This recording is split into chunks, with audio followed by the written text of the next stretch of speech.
thank you all for coming here on the afternoon, the second afternoon, which feels a bit slower. And we're going to dive into some deep soil, pun intended, topics here connected to health. I'm Koen van Seijen. I'm going to be your host and moderator of these two amazing human beings on stage. We run a podcast on investing in regenerative agriculture and food, focused on the role of finance in this space, and we have had the pleasure to interview both separately on the podcast. So I'm very happy. We've been focusing a lot on the nutrient density, the connection to soil health, and all of that on the podcast. And to be able to do this live is just amazing. So first of all, welcome. Take a seat. There's still some seats in the back, I think. We have a very full program, short time. So it's going to be snippets. There's going to be some interruptions, which I'm going to do, because both of these human beings can talk for 3-4 hours straight, I think, on their specific topic. So I'm going to apologize in advance. I already did in the pre-call, that I'm going to interrupt and keep it moving. Otherwise, we have to be out this tent, I heard, at 4:30 for the next one. So we're going to keep it on time. And with that, I would love to ask both of you, because for sure many have heard one or the two, or maybe even both. Maybe have seen your keynote and yesterday. But just for anybody that doesn't, just to set the stage, a brief introduction and what brings you here. And then we're going to dive into our session. Okay, well, for those who came to my talk yesterday, hello again. I haven't changed much overnight, I don't believe. And let's see. So I'm the kind of person, as you might have gathered from the talk, or even if you didn't see it, I'm endlessly fascinated by connections between ourselves and nature and agriculture. Oddly enough, you'd think for a biologist like me, I'd much rather maybe be out looking at plants and birds and so on. But it was in writing The Hidden Half of Nature that by the end of that book, for a birds and bee gal like me to suddenly find that the microbial world went just far beyond my imagination in terms of what they were capable of and everything that they do in and on our bodies and in and on the bodies of every other organism. It was a real turning point for me, and it really hasn't let up. And so there's this kind of sense of awe and wonder in agriculture, because microbiomes are so profoundly important to the health of the soil, crops, animals, and ourselves. So that is what keeps me going. I guess, in just a few words, I'm kind of a free-range biologist who thinks about a lot of things. Relationships and connections are sort of central to all of that. And just to add to that, wrote probably, I would say, the most important book on the connection between healthy soils, healthy produce, animals, people, and ecosystems. What Your Food Ate. If anybody didn't read it, get it. It's at the bookstand, actually. There's some signed copies. Actually, I am afraid to say, sniffle, they ran out of books, but you all buy books, and so go out and get that wherever it is you shop for them. It's still available out there in the landscape. And if you have read it, just give it to other people. It's a good gift. Anybody interested in health should read that book, or ag, for that matter. Further to my left, Zeg Bush. I'm so happy to have you here on stage, straight out of a flight from Heathrow. Welcome. You had a bit of tour here on the farm. How do you feel? It's very exciting to be here. Glad to see all of you. This is symptomatic of an inevitable movement that is happening around the world in every country I visit. And it's exciting that it's inevitable, and yet there's a sadness or a brokenheartedness as to why it's inevitable, because we didn't choose to do this until we were collapsing. So in classic human behavior, we don't change until we are hitting the wall, and that's where human health has really led this charge of regeneration in some ways. And you've seen the growth of this event over the last 3 years, I think largely because of the pandemic. And so there was a huge sea change in awareness of food vulnerability, food sovereignty, and that movement going on. And then under the surface is a really cool biology story of the microbiome that I've got a background in. My research and development in the medical world as a medical doctor was in chemotherapy, and I was developing chemotherapy from vitamin A compounds that are nutrients, obviously, within much of the food we eat. It's actually the most common nutrient in the entire food system, and it's the most abundant receptor in the entire body is the vitamin A receptors in every single cell. it is more abundant than any other signaling system within the body. So that's what I was studying from a chemotherapy cancer research standpoint, and then realized that nature had really engineered a biology that never needed chemotherapy, and so it kind of took a hard left turn into food as an alternative to the pharmaceutical model. And as I got into that, realized the food was no longer working for my patients to reverse the chronic disease as we had supposed it would. And that got me into studying, well, what happened to the food between the 1970s and the current day.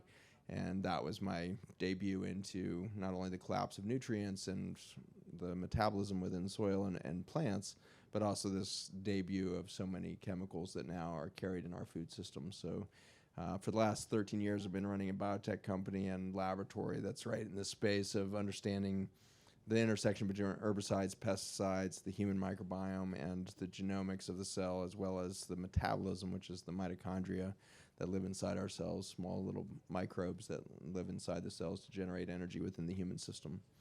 And so I'm here at that intersection of human health and planetary health, witnessing on one side the collapse of human biology, and witnessing on the other side the rise of consciousness that we are connected to nature and we are nature.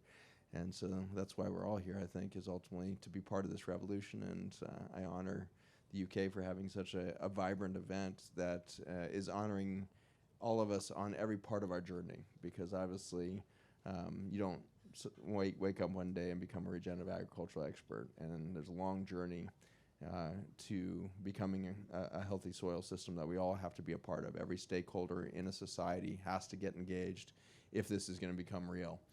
Because a farmer can't do it alone. There's a whole huge supply system between them and the consumer and marketplace that has to solve at the same time. So every stakeholder's engaged, and I'm excited how many farm speakers you guys have here. It's very impressive compared to other parts of the world. So lots of farmers speaking, lots of farmers engaged, and every tent that I stopped at on my way in here, stick my head in, and almost every farmer was saying, this is extremely difficult. And many of us are going to go out of business over the next 10 years. And so they're optimistic, they feel the thing, but they're seeing the challenge. And that's why all of you, in whatever role you play as a stakeholder within a complex food system, has to be part of this conversation. So honored to be part of it with you. And speaking of another stakeholder, the medical world, which of course you have one foot in the farmer's world, farmer's footprint, one foot definitely in the medical world. You're going later to a medical conference. What do you bring there? What do you see there? Do you see the same grassroots excitement that is happening here? I mean, this festival now, it's not even a conference anymore. A festival grew to 6,000 people over the last 6-7 years. What's happening in the medical world? Or what should we know as farmers, as people working on the regenerative ag food side? What should we know about the medical space? What's exciting or not exciting? Or what do you bring from that realm? Yeah, I would say that it's becoming more polarized, just as we see our politics and everything else becoming polarized. But you have an entrenched group that I was raised within saying the pharmaceutical drugs are only path out of here and food has nothing to do with why you have disease. You would think that group would have given up by now, knowing what you guys know in this room. But it's gotten more extreme, if anything, and you saw this. Digging themselves into. They're digging their heels in and really insisting that food doesn't have anything to do with it, and the reason for that isn't idiocy. It's because the education system is what it is, and even as far back as the 1990s when I started into the medical career, I was told that it takes about 25 years for a breakthrough in the basic science space to actually become relevant in the clinical environment. So that's one generation, 25 years. So it takes a full generation of people practicing old science that's not relevant or not right anymore before there's a little bit of a ripple that says, wait, we should be doing something else. And then it takes another generation before it comes mainstream. So that's a 50-year gap in science. And so we don't have that time. We just don't have that time. And it's ironic because that's really the only area of science that's that slow. If you think about your cell phone, that thing doubles its speed every 2 years, and people would be disappointed if it wasn't changing that fast all the time. So for some reason, medicine is this sluggish, titanic thing that is very slow to move. And to give you a sense of the scale of it is important, because I think that gives you a little bit of grace towards the doctors that are stuck in the system. The U.S. medical system alone, not global, is a $4.5 trillion a year engine right now. And so that pharmaceutical industry that's now over $4 trillion, compare that to our military, which historically was our biggest, industry in many ways, historically for any empire. It's kind of your main driver. And our military and Homeland Defense, biggest military in the world history, is only about $800 billion a year. So we're 5 times bigger, 6 times bigger in the pharmaceutical industry than we are in the entire military. And so we're doing war, but we're no longer killing humans. We're trying to kill everything around humans, inside of humans, and everything else with this pharmaceutical thing. And it's become the best business model ever. Globally, we're at about $9 trillion. But if you look at the U.S., that $4.5 trillion is almost 25%, in some years 30% of our entire GDP. And so if your nation is now fully reliant on a pharmaceutical model that is disease management rather than disease prevention, you realize you're stuck in a really violent trap that is the end of the American empire as it stands, is really the cost of healthcare.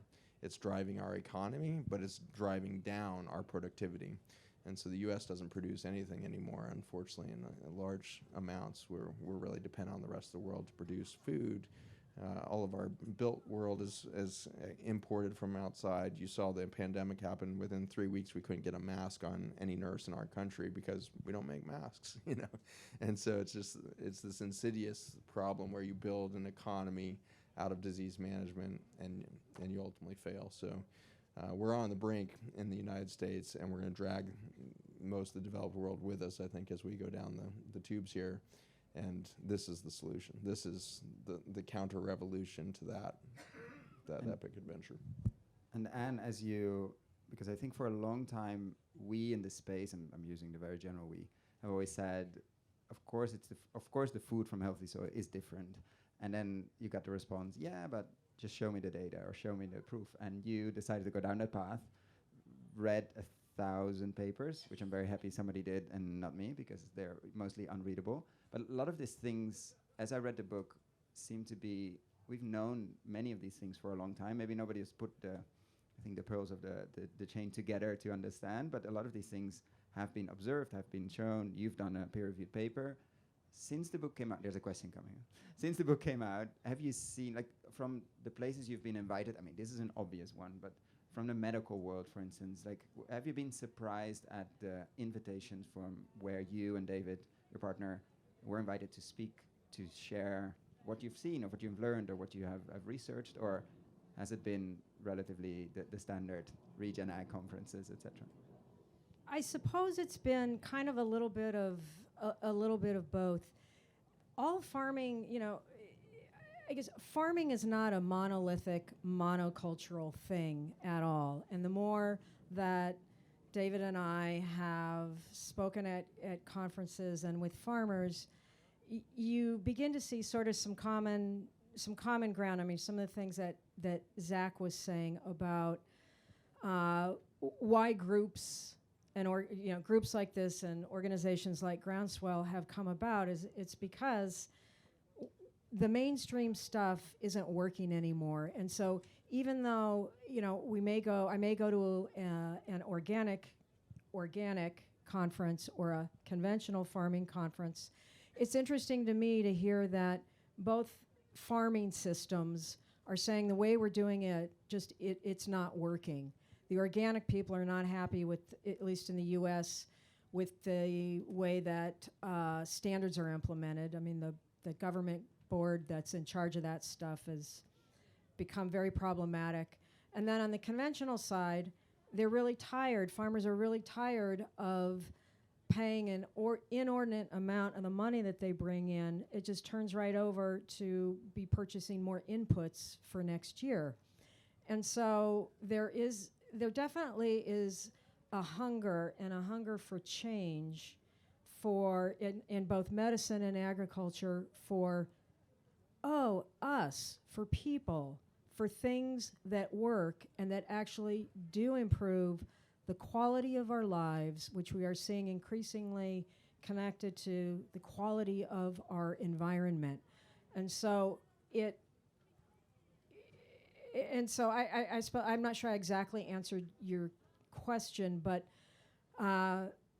it's groups like this where It's new thinking, new ideas. I want to learn more because the way things are working now, they're not really working for humanity in affluent countries or in poorer countries. So something's got to give and something's got to change. And that's the space where is medicine food or is food medicine or is medicine not medicine? I mean, we're having these conversations because things are not working out. And when I think about, of course, we've all seen food is medicine. Okay. And then I ask myself, I thought food was sitting down with family and friends and having these great meals. And to me, that's always been kind of food. And I'm like, wait a minute, if food is medicine, then am I sick? Oh, I don't know, maybe at some level. So I don't know if I like this. Framing is important, yeah. I don't know if I like food can be medicine when you are sick. There is no doubt everybody here has been healed or in some, at some level or another with food or with meals. But I kind of always unpack that in my mind when we use that term. And what does it do to you, Zach, when somebody says, yeah, but food is medicine? What triggers it in your mind? Yeah, historically it was exciting because I felt like that was my area of expertise, was to figure out the medicine within the food. But I think a similar journey as you described there is realizing that no matter how much nutrient we could put into a carrot, it doesn't actually turn into health in the individual if they're sitting there stressed and lonely. It's really like the isolation of the human is as damaging as the isolation of chemical agriculture on a carrot. And how does it work in terms of nutrients? Does it literally block us from absorbing it? It does, yeah. So the stress of the human adrenal system, for example, so cortisol being the dominant adrenaline hormone, as that goes up in the bloodstream, it feeds back on the neural system of the gut, and it decreases the biodiversity within the intestinal environment, and therefore making that nutrient less bioavailable to the individual. And it downregulates the production of serotonin and dopamine at the gut lining, which should be the result of that nutrient-dense food interacting with the microbiome. The microbiome is responsible for making the neurotransmitters that will ultimately get to the brain or peripheral nervous system. And we produce about 90% of the serotonin in our whole body in the gut lining, about 50% of the dopamine. The other 40% of the dopamine is produced in the kidney tubules, not in the brain. So 90% of your serotonin dopamine not made in the brain. And there's this necessary relationship to specific microbes in the gut lining that interact with the enteric endocrine cells that would produce those. And then we're now realizing that stress of the human being breaks that relationship to the microbiome directly. And so what we did in the pandemic, put everybody in isolation, put them on processed food because they can't get outside, do this whole thing. So we basically did the biggest nutrient deprivation experiment in history over a 2-year period, and we were seeing catastrophic results across the board. We've never seen a faster explosion of cancer, cardiovascular events, blood clots, the whole thing, all the way to mood disorders, suicide rates, all of it exploded. And so we have proved over and over again that it's not just the nutritional stress or the stress on the farm field that's going to destroy that nutrient result or the metabolism of a species. It's also the health of that individual's landscape as well. That was a rabbit hole you probably didn't expect. Yeah. Take a deep breath. And then how do we,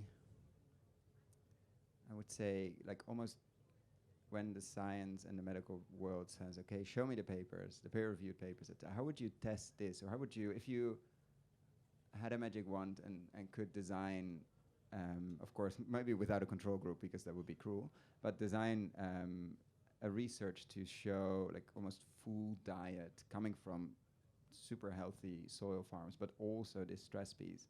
How would you approach that if you had complete freedom? Yeah. I mean, in some ways, it's already been done really eloquently with the blue zone experiments. And so the blue zones are the areas around the planet in which people tend to live over 100 years of age with commonality. And in those spaces, we tried to go and find, it must be the food. And so we were like, the red wine or the cheese in Sardinia. Exactly. Yeah, we read and the what book. we found is all of those blue zones differ radically in their food systems. Some of them Everybody were found plant-based, something in the blue zone like- that they liked, and they were like, oh, but it must be that. Yeah. And so the only conclusion you make about food and living to 100 years is there's absolutely no correlation. It's just like, that doesn't seem to be it. And then there was a lot of discussion of counting years and I think ages. I mean, they were generally older, but many of those places didn't have proper records of age as well. They're there. So Ikaria, Greece is an interesting one that really taught me this whole question that you're getting at there, or the answer to it. Ikaria, one of the Grecian islands, they have an extraordinary rate of centurions there, often living to 105, 110 years of age.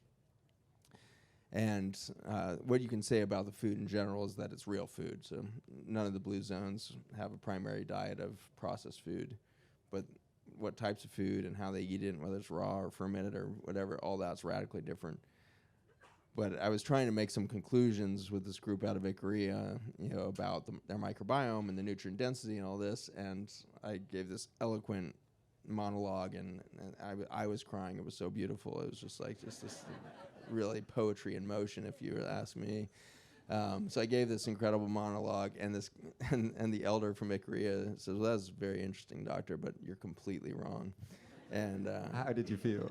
and I actually chuckled because it had been quite a while, and not since academia, that somebody had told me that I was completely wrong, which is what academia tells you every day. But I chuckled, and I was like, "Oh, this is like back in the halls of the big university." And so I asked, "Well, what is it?" Or I don't think he even waited for me to ask.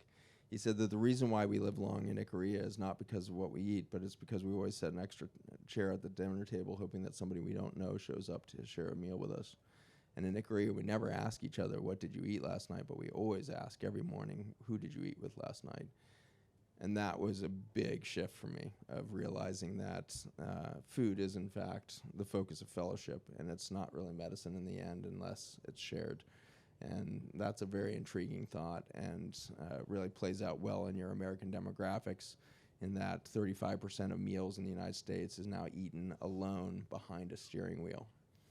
And so we're not even we're alone. At a computer, we're not at a screen. not a table. Yeah, but Has that specifically changed your- behind a steering wheel. Has that changed, Yeah. like that meeting monologue and epiphany, let's say, right country to do that as well? Has that changed your eating habits and patterns? Like, are you consciously? Radically, yeah, and I think it just keeps changing every year that I live now. But we do an 8-week course called The Journey of Intrinsic Health, and the whole first month is around nutrition, and we not once in that journey do we explain to people what they should be eating. Instead, it's changing the relationship to the food, and ultimately your relationship to the growing of the food and all that becomes relevant. And so that's what we've found really changes your course of cancer or whatever we're trying to treat, is what is your fundamental relationship at that psycho-spiritual level to your environment, namely your food and all of this, but it's that relationship rather than the nutrients that is critical. And in the end, it's kind of obvious, like y'all are subject to dating. You go out there, and if dating was like, okay, just need like lots of calcium in this person, like check their teeth and make sure that's good and make sure their bowel movements are regular, and like you just had your checklist of like, good hair quality, whatever it is, and then you're like, why isn't this relationship working? Like this is a stressful thing, like, well, you didn't actually have a conversation with the person, and you just started the relationship because they had good teeth.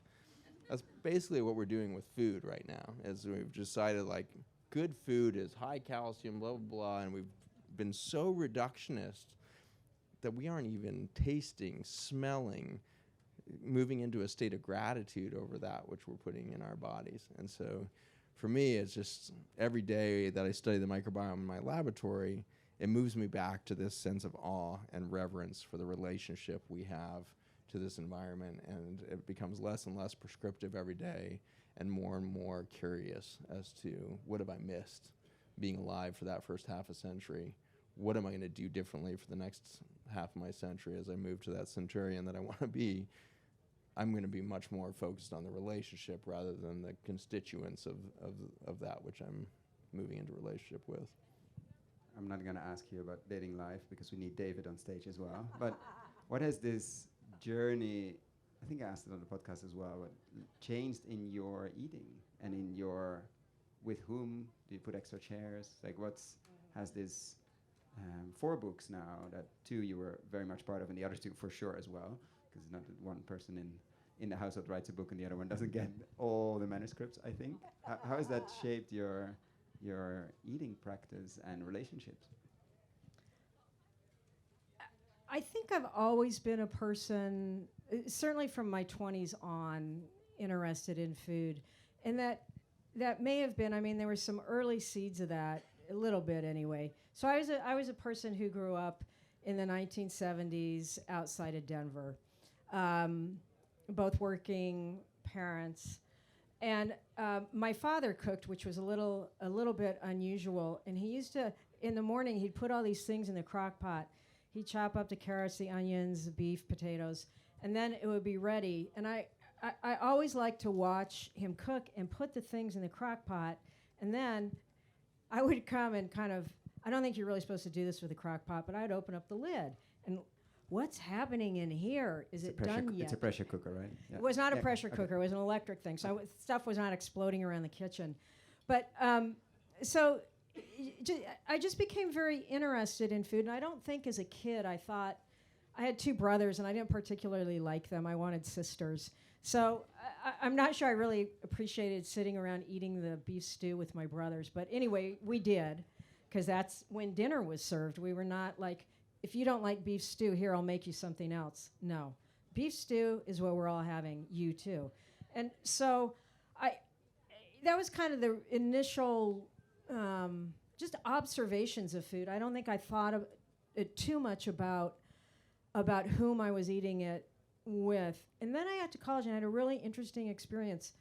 My second year, I needed housing. The end of the first year of college, you're supposed to figure out where you're supposed to live the next year. And I'm like, because they don't let you live in the dorms for 2 years. I'm like, oh shit, where am I going to live next year? So so there was this thing called PAD, People's Alternative Dwellings. And I'm like, oh, that sounds kind of cool. What is that? I went to the meeting, and it turned out this group on campus, this was at the University of California at Santa Cruz, they had commandeered part of a dorm, and they were turning it into PAD, and you could cook your own food. And I thought, hey, that's pretty neat. Like, I could do beef stew, and I could do this and that. And it was my first experience with like cooking for a large group of people. And one of the best things about PAD was a part of the dorm floor got turned into, we had to eat somewhere, and it wasn't going to be in your bed. So maybe for some it was, but we had this communal eating space, and we all had to cook, I can't remember, at least one meal a week, maybe more. And it was really a lot of fun. And I think there was a whole social aspect to it that we hadn't anticipated as students. And your discussion about, who are we eating with and what are we getting out of it, I think that's a big part of whether we enjoy food or not. And perhaps in a way we don't completely understand, when you're happy and the serotonin's flowing and everything is grooving and moving like it's supposed to, maybe your cells and your cell receptors are just literally a little more receptive to the nutrients and the microbial metabolites and the Fab 4 that I talked about yesterday. Maybe our receptors are just... What are the Fab 4 for whoever The Fab 4 are micronutrients, phytochemicals, fat balance in our animal foods, and this whole new world of microbial metabolites. So these are all these things in food that don't necessarily fuel our growth or energy. They're not, with the exception of fats, they're not caloric. But they're doing lots of things biochemically in our body, and if our body is happy and the receptors are functioning and open, maybe we are taking in more of these things in our meal as we're sitting around with our friends and with our strangers. And being a human being, like, hey, let's join the be-in of the human being. That is something that, what if we just sat for a moment before meals? I bet Zach does this. And thought a little bit about where's this food coming from? What does it really mean? How do we celebrate this and benefit from it, right? That has always been the great promise of agriculture. It's not just the calorie part of it. It's that these calories are a really fundamental part of our health. And I would say calories plus the Fab4. So I don't know, just kind of a free-form answer there for you. Because the other ones were super clear and concrete. No, that's the whole point of this conversation. But did the last book, like when you went through food is not food, this tomato from healthy soil, like not looking at who you're eating with, but literally what's in the food. And going through all that research and all those years, because I remember interviewing David, and then he already mentioned we're working on a book on nutrients and the density, and that was 5 years later the book came, because it was a big lift and a lot of work. Did the last book change your eating at all, or was it more, we already know this, but it's nice to put it in a super accessible, not easy, but accessible form? Yeah, I think what it made me think about, there's the difficult parts of writing a book. They last a lot longer than the fun parts, I'll tell you that. But this is the fun part, right? Yes, yeah. But the fun parts, they're small, but they're these sort of like epiphany-like moments where you go, oh my God, that's what it's all about. And so for me, it kind of came down to Zach's comment about, is it really the nutrients in the food that are doing us good, or is it this social thing? And I think the answer is, in part, everything about our health and well-being is multiple factors coming together in optimal ways. Social stuff, nutrient stuff, things we may not even completely understand. And so with this book, with What Your Food Ate, it dawned on me, especially when you dig into the research in this stuff, and especially the biomedical research, you're wondering, like, in your little scientific, logical mind, you're like, damn it, they couldn't replicate that.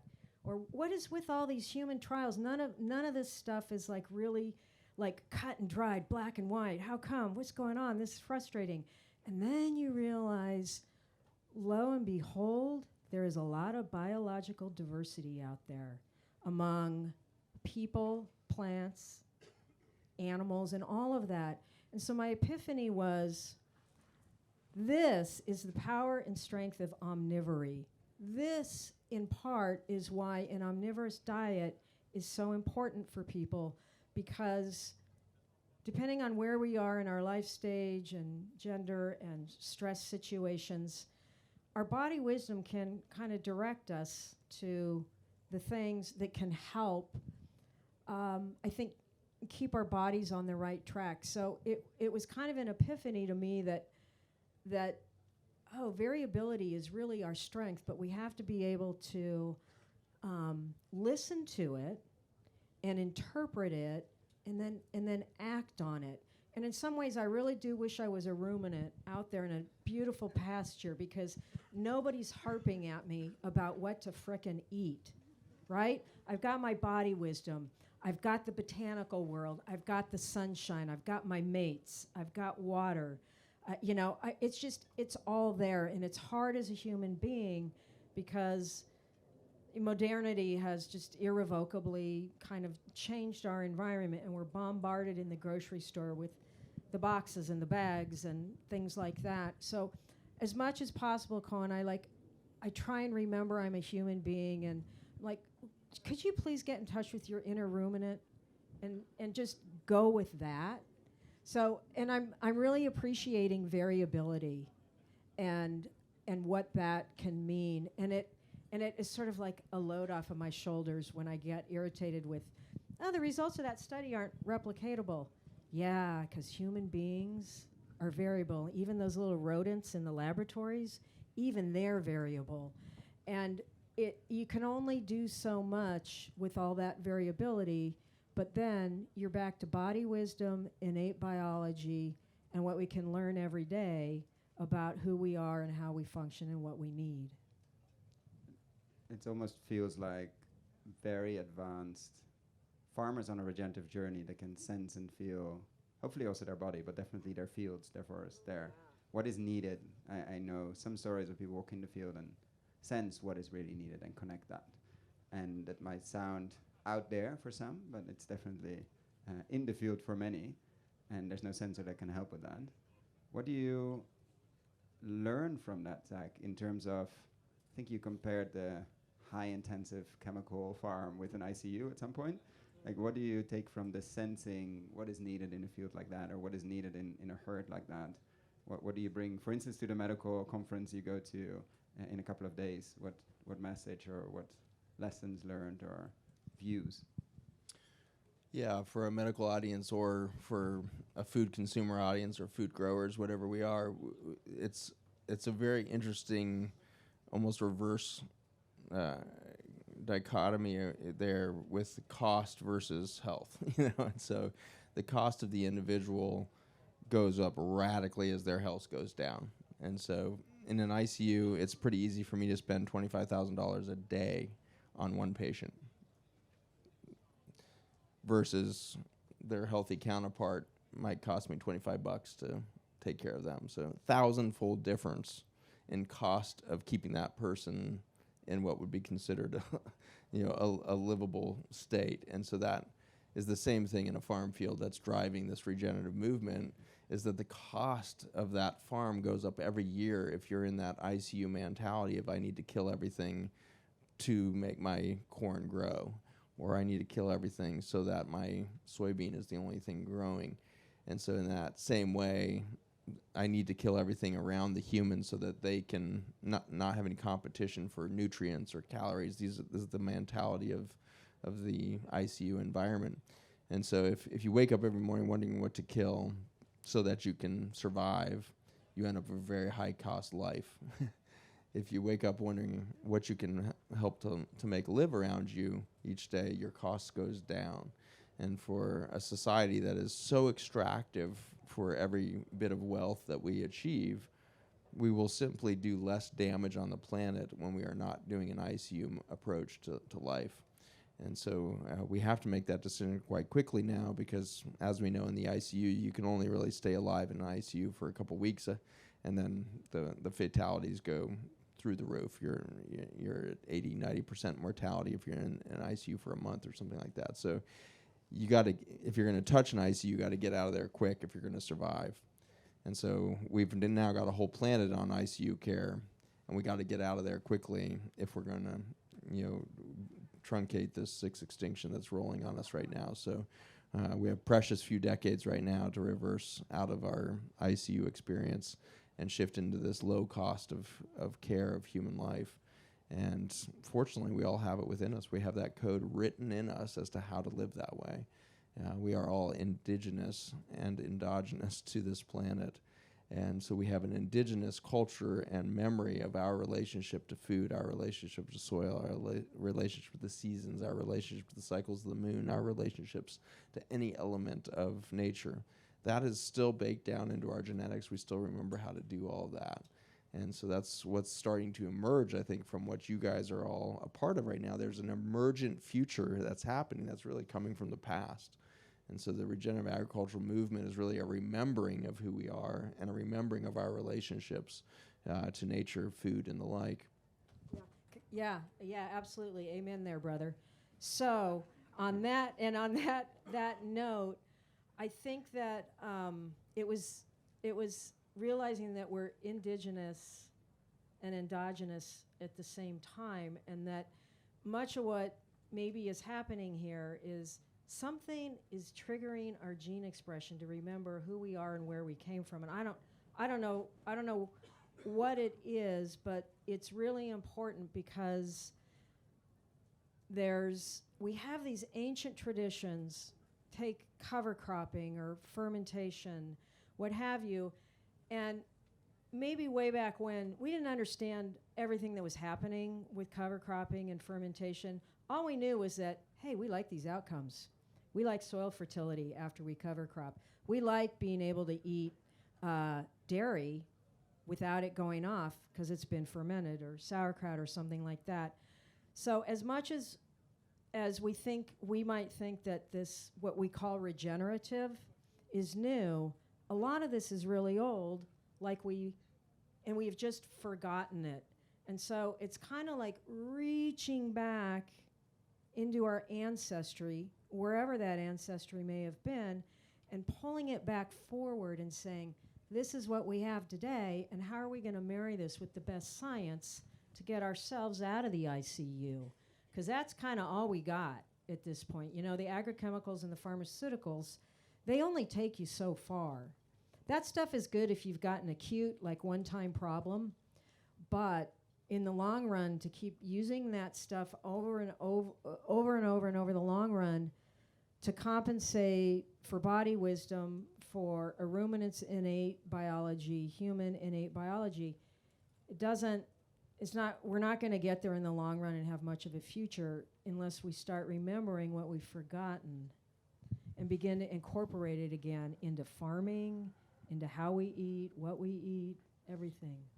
I think as I'm getting to this almost frightening part of my career where I'm realizing that science is going to have no role in our recovery. And what do you mean about that? Another rabbit hole. Yeah, it means that I'm useless, is what that means. But the reason you why will reinvent science yourself, you're fine. You can do nice monologues. And I've pretty much defaulted now to hugs. Like that's all I do now is I give hugs around the world, and I feel like I've done something good for humanity. But the science that I bring can only try to like give you a few brush strokes as to what happened, but it's not the path forward. And so nature has never waited for science to do its thing, and it has done some wondrous things. Over a 4 billion year period, this planet has gone through massive extinction events. We can map 5 of them, but there's probably been many before there was enough life to even recognize when the extinctions were happening. But 5 massive extinction events, we're in the 6th now, and nature did not wait for science to come along to be like, boy, we're gonna have to rebuild the genome of this planet. You know, we just had this big volcano event. The volcano's like waiting for the scientists to show up. It just never happened. Where's the benchmark? Yeah, it's just never happened. And so science is really an observational experience, and it's not prospectively showing you where we're going to go. It can show you what's going to happen if we continue on our path, but it's not going to show you the path forward that's going to heal the planet. And so there's something inside of each of you that is the path forward. And so there's the Steiner stuff that came out 100 years back and all of this. If you haven't run much on Steiner, I assume there's a lot of you in the audience that's the Bible for you. But there's a whole body of work that came out of that period, not just from Steiner, but many others at the time who were recognizing that the human body has more than 5 senses, and that there's probably more like 7 or 12 senses in the body, and the majority of which are sensed below the chest, down in the gut area, and all of this. And these senses include things like sensing life force and these kinds of things. And so right now we're running around with all these hand meters trying to figure out, is that a healthy carrot or not? And you imagine you could be a consumer, you could shine this thing on there. But in reality, it's like, well, you actually have 12 senses in your body where you could pick up that carrot in your hand, and you're going to do far better than some computer thing trying to just find a narrow band of light that's going to say it's a healthy carrot or not. You are a powerful quantum computer system that knows life at layers that the scientists can't even begin to imagine yet. And so it's really going to be instilling in each of you the trust within you. You need to re-engage your soul. Your soul is some sort of complex energy field that informs biology, how to make one cell turn into 70 trillion cells and then self-organize in your mother's womb into a fetus that then becomes an infant that then grows up to an adult. Like this is a miraculous stuff. And so then you start to look at food science, and we are like in the dark ages. We're like, I wonder what calcium is. It's like, well, I don't know, but you self-organized in your mother's womb. That was pretty good. Kicked butt on that, like 10 toes, 10 fingers, 8 billion of you. Amazing. And so just the point is, like, we got to stop trusting the science, okay? Like, we proved what happens when we do that. We got to stop trusting the science to show us the way forward. The science can, at best, give us a little semblance of understanding how the hell we got here, but it can't show us how to get forward, and that's within each of you. Each of you has a deep knowingness of where we have to go as a species if we are to survive. And it's not just survive, it's thrive. You know inside of yourself how you become a keystone species on this planet. And I've been working a lot in Africa recently. It's just been an absolutely mind-blowing experience to see what happens to nature when you put a keystone species back in it. And I've been working around these lions, wild lions. As a microbiologist, I think a lion is about as far away from microbes in the soil as you could possibly get on some sort of hierarchical system. And yet when you put one of these lions back in a 100-hectare region, the soil recovers within months. It makes absolutely no sense for some sort of linear understanding of how life works. But the damn same thing happened in the U.S. when we put beavers into the rivers. All this carbon water cycle kicked back in, microbes. Well, beavers are at least in the water. That kind of made sense. But then they put wolves back in Yellowstone, and the soil and water systems improved within a year. We're out at Force of Nature in Texas, and it's a big bison ranch that put the American bison back into these desert systems where the arroyos, the seasonal water systems, were all dry. And they were told when they bought this piece of land, there's no rivers here, but there's just the arroyos which run just during the rainy season.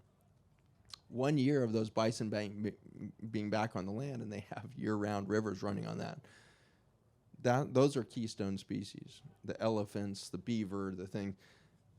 Those are animals that have a relationship to their environment that improves everything. It immediately kicks biodiversity into gear. Humans are the opposite, and we have some pretty amazing aerial footage of Africa where you allow the lions to be the keystone species, and so all the humans coming into that environment literally go through a spiritual process of reverence to the lions. There's no hunting of the lions. The lions are allowed to be the keystone species in that space. And then next door, the other 1,000 hectares next door, it's trophy hunting. Same lions, same game animals, the antelope, the kudu, all that, exactly the same on both pieces of land. And yet over a 20-year period, under the reign of lions, it thrives. Under the reign of humans, it is dead. So again, the animals are the same, the vegetation is the same, the weather's the same. This is different.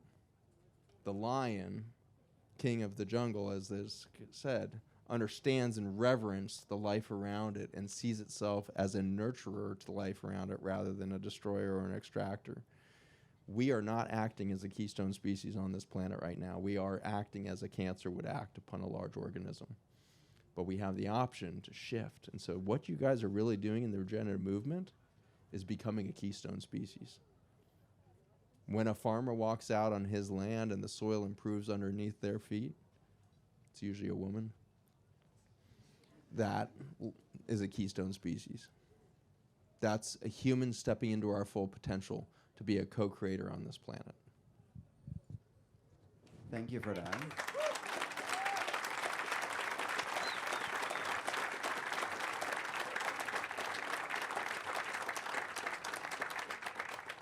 We could do, as I said, another 5 hours probably, but we're going to be kicked out of the tent, and I want to have time for some questions. So we're going to have a mic walking around, not running, because that's dangerous. Maybe running. Just raise your hand and we'll figure it out. Hi, love your podcast, Koen, by the way. So if, I guess the regenerative movement relies on consumers, educated consumers. I'm a nutritionist, so how do I help consumers switch on their body wisdom? Who wants to take that?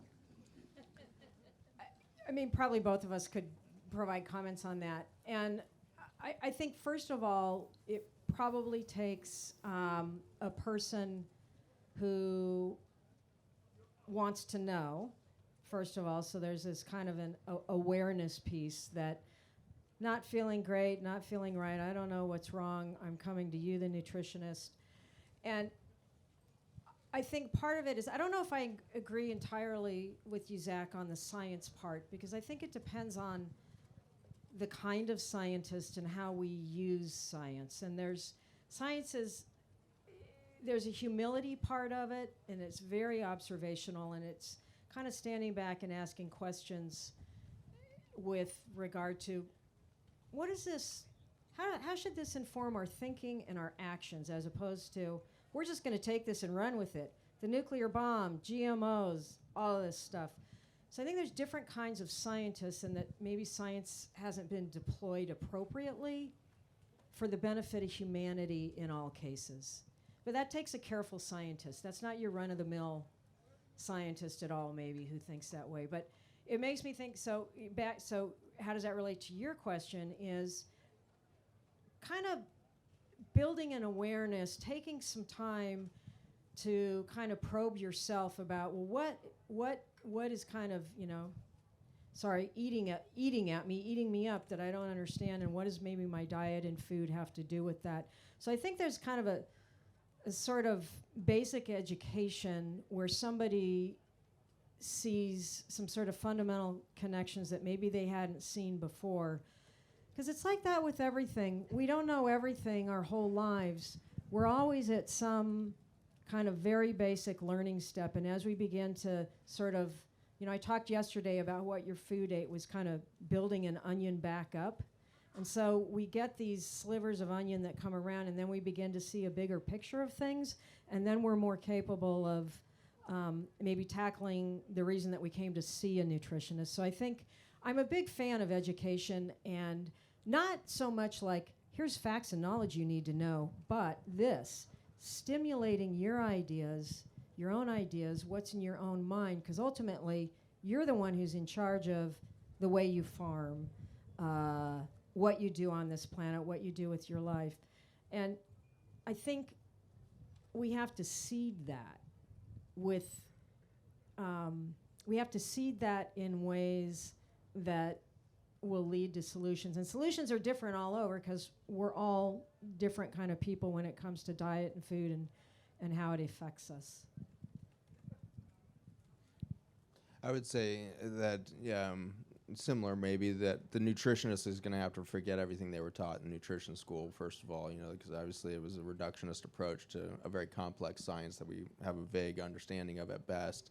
And so we have to, as any health practitioner, we need to open our hands and surrender the knowing part and start to really trust the feeling part. And so again, there's 12 senses in here, and that nutritionist sitting down with a patient who really is going to listen to that patient is going to feel something for that patient. That could be a guide in just being that mirror to the individual. But the patient's ultimately going to tell you 90% of the time what they should be eating, and it's not going to come from your own training. And so that's the important thing for any practitioner of any sort, whether you're an agronomist or a nutritionist or a doctor. You're going to do your highest work when you sit as a human being in reverence to the being before you, and you listen. And then you keep listening. And then you ask some follow-up questions, and then you listen to those. When we go into an attitude of, I'm going to tell you what to eat, it's going to be a miss 99% of the time, because this is a complex being that's in a complex ecosystem that has very little to do with the macronutrients in the food they're eating. It has to do with the entire spiritual, psycho-environmental, relationships ultimately. And so surrender what you know and move into it. A Regen Act transition. It is. It is. Question over there. Hi, I'm really impressed by your idea of you'd like to be a ruminant and not have to think about what you're eating, because I think the choices we have are all very complicated, but they don't need to be. All food should be healthy, and we have to be asking ourselves, are we trying to farm better, or should we stop farming badly? Because I think artificial fertilizers are the elephant in the room, and if we just stopped using agrochemicals and depending on them for food and depend on nature for food instead, then everything would become well again. That's my feeling. Sorry. You have no question. Okay, statement, which we really like, but question, and then one here. Hi, I'm afraid mine's going to be more of a comment than a question. We do 2 comments in a row, then we want a question Yeah, again. okay. I have to say, sounds as though the second half of your presentation was largely psychobabble. And I have to admit that I'm an intensivist, so, I come from a science background. I think it's highly dangerous for you to suggest we don't need science. I thought that actually the science of soil is where the future lies, not in psychobabble. I accept that. I feel like a psychobabble person most days. I came from 17 years in academia, and I did very scientific research for a long time, and I still run a science lab every single day. I'm in there running science. And so, like I said, it's startling to me to be able to say that, too, because it is a journey into realizing what we know in the soil is such a smidgen of what is really in the complexity of life itself. We will, but we don't have time, because we've been at it for 50 years and we're still sitting here arguing about calcium and magnesium, and we haven't gotten down to mitochondrial metabolism of soil yet as scientists. And so we're way, way far from being able to actually measure the vitality of your soil. We can tell you a few things about it, but what impresses me is how fast farmers know whether their soil is vital or not by looking with their eyes and feeling their experience with that land. That farmer is way better than I am. We're going to keep moving, and I will invite you both at the bar later, the earthworm bar, for a beer too, because we're not going to settle this in 2 seconds. I have a question here, and then I think here in front, and then we're going to move to the back. I just wanted to say that... Please ask a question. Yes. Because regenerative agriculture is creating increasing community on regen farms because of more people coming on and doing more things. Do you think that in itself is part of what makes regenerative farming a more happy experience, is because you're actually bringing a community onto a farm which was not populated before? It's an interesting question if there's research being done in the mental health of farmers who are on a journey compared to not. Go ahead. I don't know about that question, Koen, but I think there is some, actually. I mean, that would be a very interesting question. What is the mental health of farmers who have embarked on this, this regenerative journey? What I can say about that is that some of and I like how this question put, we don't want any job, least of all farming, which is so important to our civilization, to become an act of drudgery and dreary. I mean, Jesus Christ, that's like sitting in a cubicle, right? We definitely don't want that. And I have seen on farmers that are on this journey, one of the most thrilling things about it is when farmers get together and they do what are called like farm days or farm schools. And this is exciting because it's farmers who, they publicize in advance, come onto my farm, I'm going to show you how I have managed to figure out the specific techniques for applying the regenerative principles on my farm. So the people who farm in Manitoba, they really don't want to hear, so much from the people, out in California. Conditions are completely different. They go to their peer farmers in Manitoba, and then they're there learning. It's exciting. It's this sort of, it's a co-creation of sorts where I would never have known this had I not come to this farm school and met you, and now I have this new idea, and I'm going to go back to my farm and my community and take it with me. And that, I don't think that happens in chemical farming. Okay? I'm not even sure. I think it happens some in organic farming, but I think because regenerative is a farming system that is taking, I like regenerative, even though it's ill-defined and people exploit it and there's some greenwashing going on. I like it because we are taking these pieces of other farming systems and we're figuring out how to build a new system that I hope will become the new mainstream system, where the focus is on soil health, and it is using the science that we know is informing us about how can we treat soil better than we have, and what does that mean for us. So I think it's very positive and very productive when you get farmers on the regen journey who are joining others. It's just like anything. I mean, honestly, you embark on something by yourself and it can be damn scary. And then you run into somebody else and you're like, wow, you had that experience? I want to hear about that. And then pretty soon you get a little movement, and then that movement gets bigger, and then it becomes mainstream. And then we have 6,000 people here. I want to go forward here for a few more questions. Go ahead. Sure. Thanks so much, guys. That was amazing, and I think really moving for a lot of us. Something that keeps striking me in a lot of the talks and with this is that we're always talking, there's this big theme of unlearning and the need to kind of, almost deconstruct medicine and agriculture, and, our colleges and education system is something that we're working against. So for you guys, what's your vision for the education system, so that we're not just working against the system that is literally shaping our whole culture, from day dot, Ooh, another rabbit hole for an hour and a half, which let's try to keep it concrete. Thank you for that. I'll do a concrete answer to that that's short, which is we need to move from education systems to engaged learning systems. It's a radically different experience. And if you look up the definition of education versus learning, nobody will ever want to do education again. It's very, very straightforward. Wow, and thank you. It's exciting how simple the shift is. I mean, it already is happening, unfortunately. So what you guys are doing here is experiential learning, really. And so you're not walking around being told what to do. You're hearing story of what other people are experiencing when they do this. And so the regenerative movement is not coming out of our education system. It's coming out of our engaged learning system. And so this is an engaged learning system. And so this is already happening.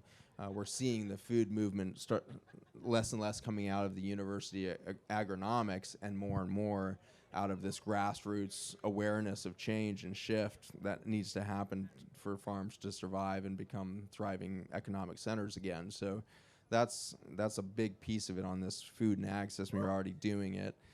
But on the child education being a good example, we see this huge movement of homeschooling and everything else starting to happen around the world. And I'm thinking, wow, this is really exciting. And then I go to Africa and I'm like, they don't need to call it homeschooling or anything else, because they still have engaged learning everywhere except where Western civilization's economics are coming into the picture, and they set up all these schools to do education. And I'm meeting all these 18 to 25-year-olds in Africa who have 2 master's degrees in systems engineering and all these fancy terms, and are completely unemployed because there's not a systems engineering job within 2,000 miles of them. And so we create great poverty and a sense of hopelessness in a system of education, because education is ultimately teaching abstract concepts, whereas what they really need is the engaged learning that they had done for tens of thousands of years in that environment, which was they knew what was relevant to their environment, and that's it. So we don't necessarily have to deconstruct education. We simply just need to shift to this engaged learning process. Question in the back. Groundswell is quite a unique event, and our question is, are you aware of any other events in the world that are happening like this? I mean, you liked the dancing yesterday and want to visit other places. Every year it evolves and gets bigger, and it seems to answer all the questions you've been asking. Other places to go to? Any of you? I mean, I'm impressed. This is my first day here. I missed yesterday, but I got to say this is about the largest, event I've had, and I really appreciate that it's got the spectrum again of, an ICU farmer here listening to my psychobabble, all the way to all of you that are already in the choir of psychobabble. So, that's really exciting to see that spectrum, because if you don't have that biodiversity of questions and perspectives, you're not going to get to your end point either. So I herald and celebrate that you guys have created a biodiverse environment for this discussion to unfold in. So that's what I see different here than most of the other events I have. I see a lot of events that are preaching to the choir, you know, and everybody gets to get, and that's not to say it's not a bad thing, because fellowship is critical. Farming can be a very isolating experience, and so to come together with a bunch of people that are like-minded can be a relief for a weekend. But what you guys have done here feels like community, where it's a family, because the one thing you bet at the family dinner is nobody's going to agree on anything, but you enjoy hanging out and you're enriched by the experience of being together. And so keep doing the family thing, keep doing the complex community experience. It'll make you feel friction, it'll make you feel weird, it'll make you feel anxious at moments, and that means you're alive and that you're human and you're in a complex environment, and it will tune you back into your 12 senses to say, where is my resonance in my body when I hear these things, and can I trust that deeper, and it'll move you towards that. Yeah, I'll just echo. I mean, I think the cross-section of people who come to an event like Groundswell, and I'm sorry I can't answer your question because I was thinking I'm not You've been really. to one a long time ago here. You were at the first or the second? Yeah, I was here at the second Groundswell. Because we did a pre-co, and then we said, there's going to be a lot of good food. And you said, last time there was no food and 5 farmers and a fire. Yeah. And a lot of smoke. Yeah. And I think anytime you get a cross-section of people, you then get a diversity of ideas, and then you get sort of this quilt of things. And so there's going to be a lot to chew on and digest, I hope, for all of us here in the days to come and reflect on what we've heard. So I'm sorry, I think this is the strength of Groundswell, because it's like, I love it. There's people who eat, there's people who farm, there's people who sell farm products. It's all a part of agriculture, and we need all of these voices here, I think. So the short answer is no, but that doesn't mean there shouldn't be more like this in other places, parts of the world. I think we have the last question over there. Yep. How you doing, folks? Just a question on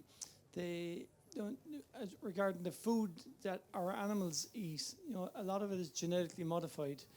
A lot of it is sprayed with Roundup. So from an animal perspective, how do we help their health, and help to get rid of or counter the effects of, say, the Roundup? I know you, Zach, you talk about it in your podcasts, about it being a big problem destroying the microbiome. Well, we see it in horses, we see it in dairy cows, we see it in cattle, I see it in dogs, cats, right across the board. I'm a veterinary surgeon, so I'm frustrated to see every day, and I don't have solutions for it. Again, try to keep it concise. This is not a rabbit hole, but Yeah, no, you're absolutely right. That the toxicity of animal feed is about 400 times more toxic than human feed, as far as what kind of residues of herbicides and pesticides we allow into those food chains. So it can be very toxic. We can see 1,000 parts per million of glyphosate in cattle feed and things like that. So it can be really startling how much toxicity these animals are seeing. And the answer, of course, is biodiversification again. And so returning those animals into biodiverse environments instead of relying on monoculture feed systems is ultimately the thing. And what we saw happen about 100 and 150 years ago is a divide in the farming industry where either you were a cropper or you were a rancher. And so when we split the animals away from the food, that's when things started to go downhill for everything. So fortunately what's happening is a repollination across those subspecialties, and we're seeing a lot of people here within the audience, I'm sure, but within the regenerative movement that are starting to be able to do both. They're growing food in the context of biodiversity in the animals as well, which is allowing them not to buy the agricultural inputs of GMO feed for their animals, and they're grazing on diverse cover crops and the like. And I kind of would welcome the same movement ultimately into domesticated animals. You mentioned cats and dogs, and in the United States we now have 1.6, there's one case of cancer for every 1.6 dogs in our country right now. And so it's nearly 100% of dogs have cancer in the United States now because of that toxicity of that food system.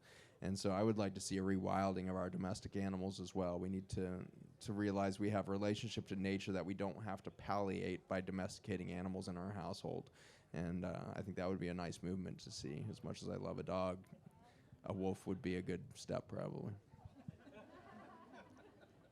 I got a quick answer. So yeah, how do we do this? Well, so why not put ruminants out again on phytochemically diverse pastures with no sprays on all of those plants? That's a way to start removing all of these toxic things that end up in the bodies of the animals that are a part of the human diet. I mean, I don't see any other. It's kind of like, I'd really like to stop being drunk every day. Oh, well then maybe you should stop drinking every day. Okay? So I know it's not that simple to just, flip the switch, so to speak, but honestly, if we stop applying these products, they have no route into the bodies of animals and then into our bodies. And with that, I want to ask you all to join me in a round of applause for these two amazing human beings.